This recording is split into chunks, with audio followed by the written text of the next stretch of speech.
ایک نہایت ہی حسین و جمیل پڑھی پیکر لڑکی کا رشتہ ہو گیا، مگر عقل کے معاملے میں تھوڑی بدقسمت تھی، یوں کہیں احمق تھی۔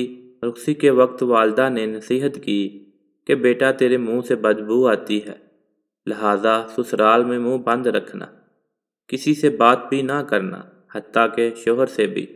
لڑکی بیاہ کر آئی تو اس کی ماں کی نصیحت پر بڑی سختی سے عمل کیا، مبادا لوگوں کو اس کی منہ سے بدبو کا پتہ نہ چل جائے۔ خاوند اس لڑکی سے عشق کی حد تک محبت کرتا تھا، مگر وہ بیوی کی باتوں کو ترس گیا، بیوی کو باتیں شروع کرنے پر رضامند کرنے کی کوشش کرتا رہا۔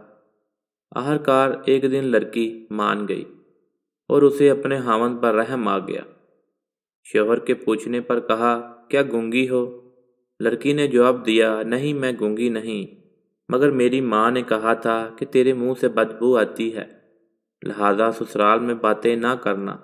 شوہر نے کہا، تیری والدہ کو یقیناً مغالطہ ہوا ہے، اتنے روز ہو گئے ہیں تجھے میرے گھر آئے ہوئے، آج تک تیرے منہ سے بدبو نہیں آئی، بلکہ تیرے لب تو میرے لیے شہد کا پیالہ ہیں۔ آج سے تم بہت سی باتیں کرو گی اور میں سنتا رہوں گا۔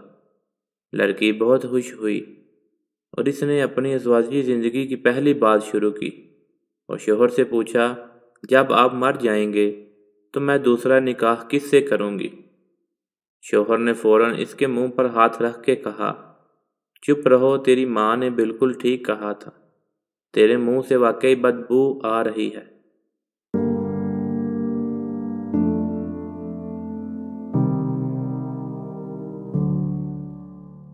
مزید اچھی ویڈیو کے لیے اردو زون کو سبسکرائب کریں، ویڈیو کو لائک کریں، شیئر کریں اور کمنٹ سیکشن میں اپنی رائے کا اظہار ضرور کیجیے۔